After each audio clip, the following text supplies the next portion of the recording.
Hi guys, in this video we are going to start with another question, that is cos A by 1 plus sin A plus 1 plus sin A by cos A. So we have to find and we need to solve it by using some of the butterfly methods. So butterfly method is all about like cross multiplication, you can say.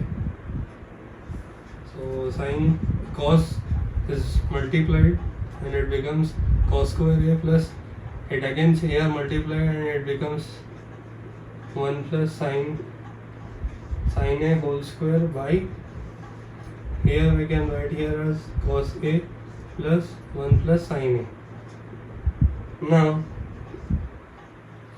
Now it can be written in the form of A plus B whole square. So A square plus B square plus 2AB we need to write. Cos square A as it is,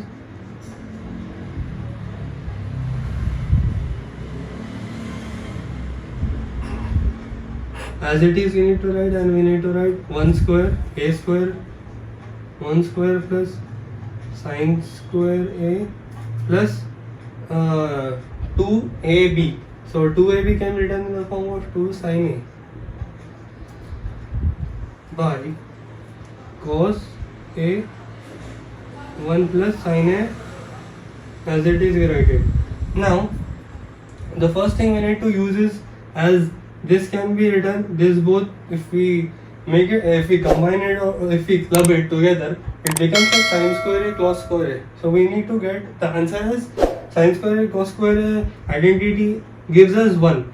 So now this one and this one, so we get 2 plus this is 2 sin A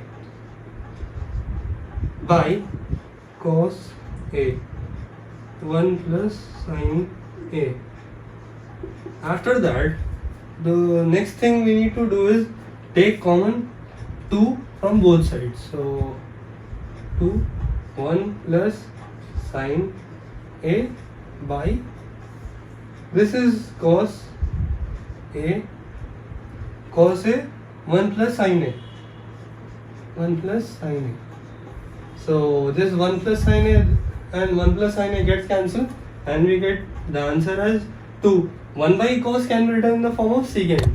So this can be written in the form of secant A. So this is how we found the answer. And if you like the video, please do hit the like button and subscribe to the channel. And I have seen many of the guys who haven't subscribed till now. So please hit the subscribe button and press the notification so that you get notified. So thanks for watching. See you in the next video. Bye bye.